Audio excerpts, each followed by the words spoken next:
Hello बच्चों, this is Karan sir and welcome to Edu Mantra. आज हम एडू मंत्रा में एनसीईआरटी एग्जाम्पलर एक्सरसाइज 1.2 कवर करेंगे। तो चलिए वीडियो को स्टार्ट करते हैं। ठीक है बच्चों, क्वेश्चन नंबर 1 की स्टेटमेंट लिखी गई है राइट वेदर। राइट वेदर का मतलब है आपको बताना है कि जो स्टेटमेंट आगे लिखी गई है वो ट्रू है या फॉल्स है। तो स्टेटमेंट लिखी गई है every positive integer can be of the form 4q+2।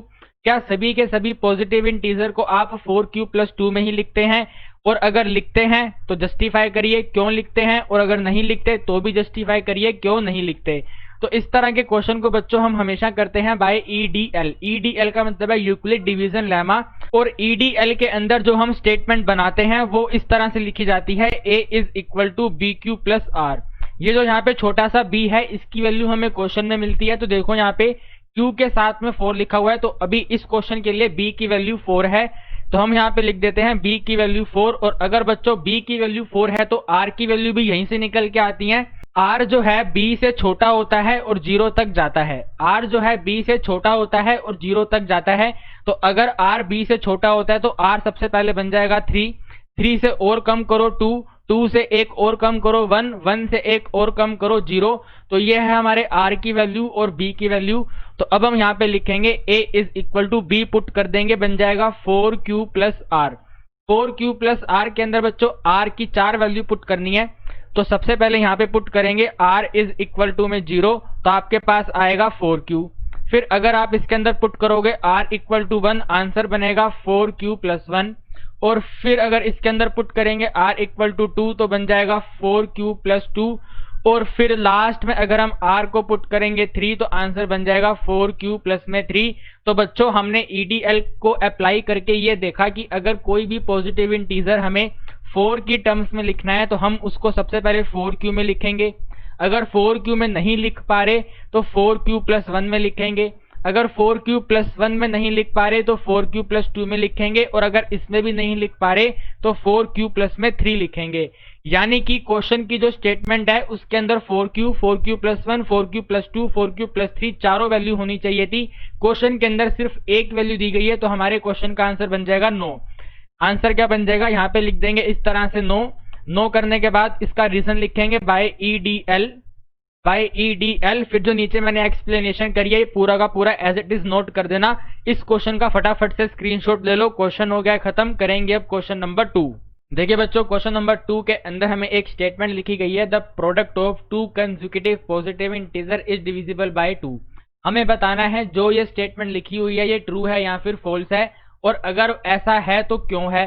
तो देखो मेरे भाई, सबसे पहले इसके अंदर ये देखो जो इंपॉर्टेंट वर्ड है वो है कंसेक्यूटिव पॉजिटिव इंटीजर।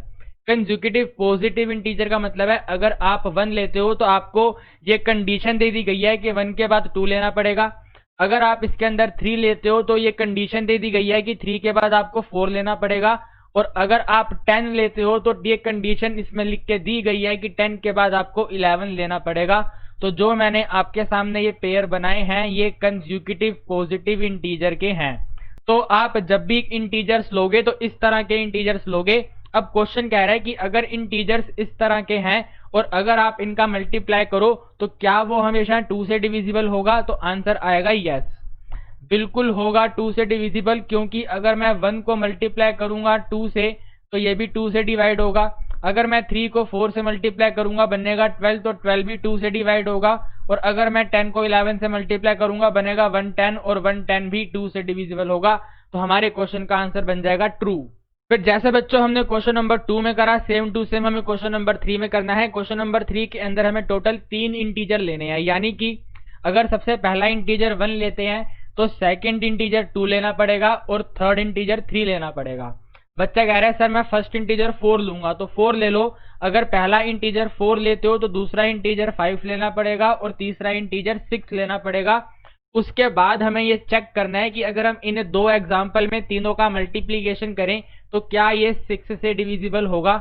तो बच्चों अगर हम यहाँ पे 1 मल्टीप्लाई 2 मल्टीप्लाई 3 करें तो इसका आंसर बनेगा 6, और 6 इज डिविजिबल बाय 6। इसी तरह अगर यहाँ पर 4 मल्टीप्लाई 5 मल्टीप्लाई 6 करें तो 4 5 20, 20 को 6 से मल्टीप्लाई करेंगे तो 120, ये 120 भी 6 से डिविजिबल होगा। तो हमारे क्वेश्चन का आंसर बनेगा ट्रू। बिल्कुल सही लिखी हुई स्टेटमेंट है कि 3 पॉजिटिव इंटीजर जो होते हैं वो हमेशा 6 से डिविजिबल होते ही होते हैं। तो क्वेश्चन का आंसर बन जाएगा ट्रू, और ट्रू लिखने के बाद जो जस्टिफाई करना है, जस्टिफाई के अंदर आप इस तरह से एग्जाम्पल लिख के ये दोनों लिख के दिखा देना, क्वेश्चन एकदम 100% ठीक हो जाएगा।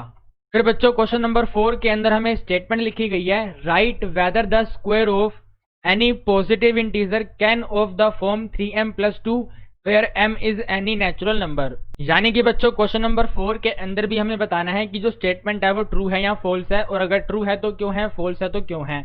तो देखो बच्चों, जैसे हमने क्वेश्चन नंबर 1 में करा था वैसे क्वेश्चन नंबर 4 को सोल्व करेंगे। यहाँ पर पॉजिटिव इंटीजर की जो बात हो रही है, मान लेते हैं वो पॉजिटिव इंटीजर a है, और हमें इस a का भी स्क्वायर चेक करना है। तो अगर मैं इस a का स्क्वायर चेक करूंगा, और इस केस के अंदर बच्चों मैं b की वैल्यू को 3 ले लूंगा, क्योंकि इस बार हमें m के साथ में 3 लिख के दिया है। तो अगर मैं b की वैल्यू को 3 ले लूंगा, तो ये जो a स्क्वायर की टर्म्स बनेंगी, सबसे पहले r को 0 करने पर बन जाएंगी 3m, फिर r को 1 पुट करने पर बन जाएगी 3m+1, और फिर बच्चों r को 2 पुट करने पर बन जाएगी 3m+2। और अब आप ये अच्छी तरह समझ गए हैं कि स्टेटमेंट जो लिखी गई है वो फॉल्स स्टेटमेंट है, क्योंकि स्टेटमेंट के अंदर 3m और 3m+1 मिसिंग है। हमें स्टेटमेंट के अंदर सिर्फ और सिर्फ ये 3m+2 लिख कर दिया गया है, जो इनकम्प्लीट स्टेटमेंट है। तो हम इस फोर्थ का आंसर यहाँ पे लिख देंगे फॉल्स। अब देखिए बच्चों, मैंने आपको 4 क्वेश्चन करवाए, और चारों क्वेश्चन के मैंने आपको एग्जाम्पल भी दिए, रीजन भी बताए। आपके एग्जाम में जब ये क्वेश्चन आएगा तो आपसे बस इतना पूछा जाएगा कि जो स्टेटमेंट लिखी गई है वो ट्रू है या फॉल्स है। तो जैसे क्वेश्चन नंबर 4 का आंसर फॉल्स है, आपको अपने पेपर में सिर्फ फॉल्स ही लिखना पड़ेगा, जस्टिफाई नहीं करना पड़ेगा। अभी एनसीईआरटी एग्जाम्पलर में जस्टिफाई लिखा हुआ है, तो मैं आपको एग्जाम्पल देकर बता रहा हूँ। अगर फिर भी आपके पेपर में जस्टिफाई लिखकर आ जाता है तो आप भी इसी तरह से एग्जाम्पल करके दिखा सकते हैं। देखिए बच्चों, क्वेश्चन नंबर 5 के अंदर सबसे पहली स्टेटमेंट लिखी हुई है, मान लो कि एक पॉजिटिव इंटीजर जो है वो 3q+1 है। इसका मतलब ये है, इसके अंदर हम जब EDL अप्लाई करेंगे तो उसके अंदर b की वैल्यू ले लेंगे 3। फिर उसके बाद सेकंड स्टेटमेंट से हमारा क्वेश्चन स्टार्ट होता है। सेकंड स्टेटमेंट लिखी गई है, क्या आप इसके स्क्वायर को, यानी कि पॉजिटिव इंटीजर के स्क्वायर को, क्या आप 3m+1 को छोड़कर रिमेनिंग 2 टर्म्स में लिख सकते हो। रिमेनिंग 2 टर्म्स कौन कौन सी, वो भी उन्होंने लिख के दे दी, एक 3m और एक 3m+2। तो मैंने आपको अभी अभी क्वेश्चन नंबर 4 में बताया है कि अगर आपके पास b की वैल्यू 3 है, तो जो आपका a स्क्वायर बनेगा, उस a स्क्वायर में जब आप r को 0 डालोगे तो पहला आंसर बनेगा 3m। जब आप इसके अंदर r को 1 डालोगे तो आपका आंसर बनेगा 3m+1, और जब आप इसके अंदर r को 2 पुट करोगे तो आपका आंसर बनेगा बच्चों 3m+2। लेकिन क्वेश्चन कहता है कि आपका जो आंसर आएगा, क्वेश्चन के अकॉर्डिंग जो आंसर आएगा वो पहला 3m होगा और दूसरा 3m+2 होगा। क्वेश्चन के अंदर अगर 3m+1 भी लिखा होता तो ये स्टेटमेंट ट्रू हो जाती। अभी के लिए ये वाली स्टेटमेंट फॉल्स है, तो क्वेश्चन नंबर 5 का आंसर बन जाएगा फॉल्स। आप फॉल्स कह सकते हैं या फिर इसका आंसर लिख सकते हैं इस तरह से, नो।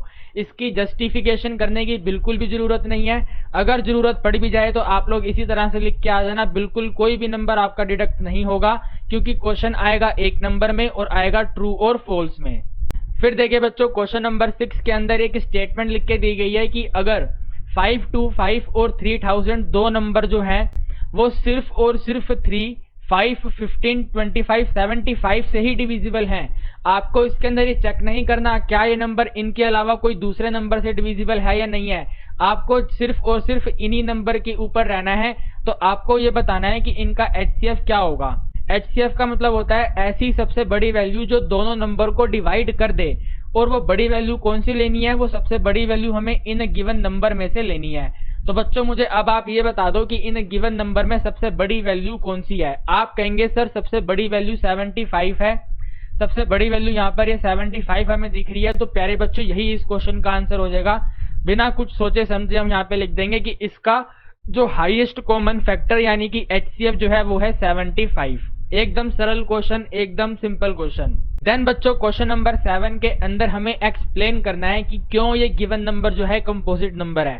कंपोजिट नंबर का मतलब होता है ऐसा नंबर जो प्राइम नहीं होता, और इसकी दूसरी डेफिनेशन इस तरह से होती है ऐसा नंबर जिसके 2 या 2 से ज्यादा फैक्टर होते हैं। फॉर एग्जाम्पल मैंने आपके सामने लिखा 8, तो बच्चों फैक्टर का मतलब होता है ये 8 जो है किस किस के टेबल पर डिवाइड होगा, तो ये 8 जो है 1 पर डिवाइड होगा, 2 पर डिवाइड होगा, 4 पर डिवाइड होगा और 8 पर डिवाइड होगा। तो 8 के जो फैक्टर हैं वो 2 या 2 से ज्यादा हैं, टोटल 4 फैक्टर हैं तो 2 से ज्यादा हैं। इसी तरह अगर मैं 4 ले लूं तो अगर 4 के फैक्टर देखे जाएं तो 1 है, 2 है और 4 है, इसके भी फैक्टर 2 से ज्यादा हैं। तो डेफिनेशन बनती है ऐसा नंबर, ध्यान से सुनना, ऐसा नंबर जिसके फैक्टर 2 या 2 से ज्यादा होते हैं उसको कहा जाता है कंपोजिट नंबर। क्या बोला जाता है उसको? कंपोजिट नंबर बोला जाता है। तो अब हमें इसके अंदर बच्चों प्रूफ करके दिखाना पड़ेगा कि इसके फैक्टर 2 से ज्यादा हैं, और 2 से ज्यादा फैक्टर लाने के लिए यहाँ पर देखो हमें 7 दिख रहा है यहाँ पर, तो इस 7 को कॉमन ले लेंगे। 7 को कॉमन ले लेंगे तो 3 अपनी जगह पे रहेगा, 5 अपनी जगह पे रहेगा, 7 की जगह पे आएगा 1 प्लस अपनी जगह पे रहेगा 1। इसके बाद हमें इसको मल्टीप्लाई करना है तो 7 एज इट इज 3 इंटू 5 बन जाएगा 15 और वहां से आएगा +1। फिर ये 7 एज इट इज 15 प्लस में 1 करेंगे तो इसका आंसर बन जाएगा 16, और फिर हम 16 के प्राइम फैक्टराइजेशन मेथड से फैक्टर बना के लिख देंगे तो ये आंसर बनेगा 7 मल्टीप्लाई 2 की पावर 4। तो आप इसके फैक्टराइजेशन से बच्चों ये देख सकते हैं कि इसके जो टोटल नंबर ऑफ फैक्टर हैं वो 5 हैं। 5 कैसे हैं? 4 तो 2 की पावर के ऊपर है और एक 7 की पावर 1 है, तो टोटल फैक्टर कितने हैं इसके? 5 फैक्टर है। मैंने आपको डेफिनेशन क्या बताई? सिर्फ 2 से ज्यादा फैक्टर हो जाए तो वो कंपोजिट हो जाता है। तो हमने क्वेश्चन को सोल्व करके ये प्रूफ कर दिया कि इसके 2 से ज्यादा फैक्टर हैं। तो यहाँ पे लिख देंगे इट इज कंपोजिट नंबर, बस इतना लिख के छोड़ देंगे। एक्सप्लेन का मतलब है क्वेश्चन आपसे ये वाली पूरी की पूरी कैलकुलेशन करवाना चाहता था। क्वेश्चन ये देखना चाहता है कि बच्चा जो 10th क्लास में बैठा हुआ है उसको कैलकुलेशन करनी आती है या नहीं आती। तो ये कैलकुलेशन करने के बाद हम लिख देंगे इट इज कंपोजिट नंबर। फिर देखिए बच्चों क्वेश्चन नंबर 8 के अंदर हमें बताना है कोई 2 ऐसे नंबर हो सकते हैं जिनका HCF जो हो वो 18 हो और जिनका LCM जो हो वो 380 हो। तो आप ही हमेशा ध्यान रखना HCF जो होता है वो LCM का फैक्टर होता है। HCF जो होता है वो LCM का फैक्टर होता है। फैक्टर का मतलब HCF जो है वो LCM को कंप्लीटली डिवाइड कर देता है। तो हम इस क्वेश्चन के अंदर 380 को जो LCM है 18 से जो HCF है डिवाइड करेंगे, और अगर इनका रिमाइंडर 0 आ जाएगा तो लिख देंगे यस, और अगर इसका रिमाइंडर 0 नहीं आएगा तो लिख देंगे नो। मेरी बात को दोबारा से सुनो, मैंने क्या कहा? क्वेश्चन को सोल्व करने के लिए मैंने आपको बताया कि जो HCF होता है वो LCM को कंप्लीटली डिवाइड कर देता है। तो हमें क्वेश्चन में LCM दिया हुआ है 380 और HCF दिया हुआ है 18। हम 380 को 18 से डिवाइड करेंगे तो यहाँ पर लिखेंगे 18 और इसके अंदर वाली वैल्यू लिखेंगे 380। ये बन जाएगा 18 इंटू में 236, इसको माइनस करेंगे तो वैल्यू बनेगी यहाँ पर 20, फिर जाएगा 1 पर 18, तो माइनस करने पर रिमाइंडर आ गया 2। मैंने क्या कहा था? अगर रिमाइंडर 0 आएगा तभी आंसर यस होगा, अगर रिमाइंडर कुछ और आएगा तो आंसर नो होगा। तो हम यहाँ पे लिख देंगे नो। ठीक है बच्चों, आप लोग अपनी कॉपी में भी इसी तरह से लिखना। सबसे पहले लिख देना नो, और जो यहाँ पे इन्होंने लिखा हुआ है गिव रीजन, गिव रीजन का मतलब है आपको ये डिवाइड करके दिखानी पड़ेगी। सिंपल सा क्वेश्चन है बच्चों, बहुत ही इजी बुक है, कंप्लीट बुक मैं आपको इस साल करवाने जा रहा हूँ। क्वेश्चन नंबर 9 के अंदर बच्चों हमें बिना डिवाइड करे, सबसे पहले स्टेटमेंट लिख के दी गई है कि बिना डिवाइड करे आप लोग बताओ जो गिवन एक्सपेंशन है, जो गिवन फ्रैक्शन है वो टर्मिनेटिंग है या फिर नॉन टर्मिनेटिंग है। तो कैसे पता चलेगा? हमें इसके डिनोमिनेटर के फैक्टर बनाने पड़ेंगे। यानी कि इस क्वेश्चन को करने के लिए बच्चों सबसे पहले फैक्टर बनाएंगे 10,500 के, और ये 10,500 सबसे पहले डिवाइड होगा 2 पर। सबसे छोटे नंबर से स्टार्टिंग करते हैं हमेशा, तो 2 5 10, 2 25 50, 0 का 0। फिर ये नंबर दोबारा से डिवाइड होगा 2 पर, 2 26 52 और 2 25 50। फिर बच्चों 2625 डिवाइड होगा आपका 3 पर, ये जाएगा 875 पर। 3 को अगर 875 से मल्टीप्लाई करेंगे तो आएगा 2625। फिर ये 875 अब 3 से डिविजिबल नहीं होगा, अब ये नंबर डायरेक्ट कटेगा 5 पर। तो यहाँ पर लिखेंगे 5 और यहाँ पर आएगा 5 1 जा 5, 5 7 जा 35 और 5 5 जा 25। 175 दोबारा 5 पर डिवाइड होगा तो आंसर आएगा 5 3 जा 15 और 5 5 जा 25। फिर ये दोबारा 5 से डिवाइड होगा तो यहाँ पर आएगा 7 और लास्ट में आएगा 7 1 जा 7। यानी कि बच्चों हम लिख सकते हैं 10,500 की वैल्यू जो है ये है 2 की पावर 2, क्योंकि 2 जो है वो 2 टाइम्स है, मल्टीप्लाई 3 मल्टीप्लाई 5 की पावर 3 मल्टीप्लाई बाय 7। और इसके जो ऊपर न्यूमरेटर की वैल्यू है उसको एज इट इज नोट कर देंगे, तो ये डिवाइड का साइन और ऊपर 987। इसी तरह यहाँ पर इक्वल टू लगाकर डिवाइड का साइन और ऊपर 987। अब बहुत सारे बच्चे कह रहे हैं कि सर इसका आंसर आ गया नॉन टर्मिनेटिंग, लेकिन जरा शांत, बिल्कुल शांत होके आप मेरी बात को ध्यान से सुनेंगे बच्चों। आप ये चेक करो, क्या ये 987 जो है ये 3 या फिर 7 से डिवाइड होता है? एक बार मेरे लिए चेक करो, यकीन मानो आपको इस क्वेश्चन में एक अच्छी सी चीज सीखने को मिलेगी। तो आप कहेंगे यस सर 987 जो है वो 3 से डिवाइड हो जाएगा। तो हम यहाँ पर लिखेंगे 3 1 जा 3 और ऊपर इसको कट करके लिख देंगे 3 3 जा 9, 3 2 जा 6 और 3 9 जा 27। अब दोबारा से बच्चों चेक करो, क्या गिवन नंबर 7 से डिवाइड होता है? एक बार प्लीज बच्चों चेक करो। तो आप कहेंगे यस सर बिल्कुल डिवाइड होता है, 7 1 जा 7 और ऊपर आ जाएगा 7 4 जा 28, 28 का मतलब है 49, तो 7 7 जा 49। यानी कि बच्चों 987 अपॉन में 10,500 की जो वैल्यू है ये टोटल मिलाकर फाइनल रिजल्ट के अंदर वैल्यू लिखी गई है 47 डिवाइडेड बाय 2 की पावर 2, 3 और 7 कट चुके हैं, मल्टीप्लाई 5 की पावर 3। तो अब आप मुझे बताओ बच्चों, क्या आपका आंसर अभी भी वही है जो पहले था? आप कहेंगे बिल्कुल नहीं सर, अब ये वाला नंबर टर्मिनेटिंग है और अगर हम डिवाइड ना करते तो ये नंबर नॉन टर्मिनेटिंग रहता। तो बच्चों इसके फाइनल आंसर में लिख देंगे 987 डिवाइडेड बाय 10,500 जो है ये एक टर्मिनेटिंग डेसिमल एक्सपेंशन है। और ये टर्मिनेटिंग डेसिमल क्यों है वो मैंने आपको अच्छे से एक्सप्लेन करके दिखाया। हर बार आपको इसी तरह से क्वेश्चन को चेक करना होता है। तो यहां पर आप लिख दो डेसिमल एक्सपेंशन और बढ़ जाओ क्वेश्चन नंबर 10 पर।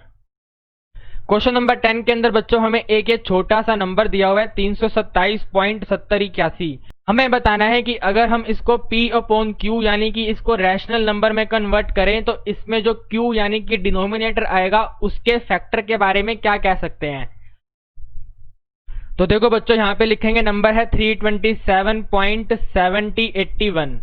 इसको अगर हम P अपॉन Q की टर्म्स में लिखेंगे तो देखो यहाँ पे पॉइंट के राइट हैंड साइड पर टोटल 4 जीरो है, तो आप उन 4 जीरो को 1 के साथ लिख दो, यानी कि 10,000 आंसर बन गया। और ऊपर वाला नंबर सेम रहेगा 327.7081। अब आपको ये बताना है कि जो इसका Q है, Q यानी कि जो 10,000 है, आप इसके अगर फैक्टर बनाओगे तो वो किस तरह का बनेगा। तो मेरे भाई जो 10,000 है अगर हम इसके फैक्टर बनाएंगे तो ये 2 की पावर m मल्टीप्लाई 5 की पावर n की फॉर्म में आएगा। तो हम इस क्वेश्चन का आंसर लिखेंगे prime factor of Q bracket में लिखेंगे equal to 10,000 is in the form of 2 की पावर m मल्टीप्लाई 5 की पावर n। एक नंबर का क्वेश्चन है, इससे ज्यादा इस क्वेश्चन को सॉल्व नहीं करना, ना ही आपको 10,000 के फैक्टर बनाने हैं, जस्ट इतनी सी लाइन लिखकर छोड़ देना है। क्वेश्चन नंबर 10 हो गया है खत्म। यानी कि बच्चों आज हमने आपके साथ एक्सरसाइज 1.2 को अच्छे से कंप्लीट कर लिया है। नेक्स्ट वीडियो के अंदर हम आपके साथ एक्सरसाइज 1.3 डिस्कस करेंगे। तो till then bye bye, good night and take care.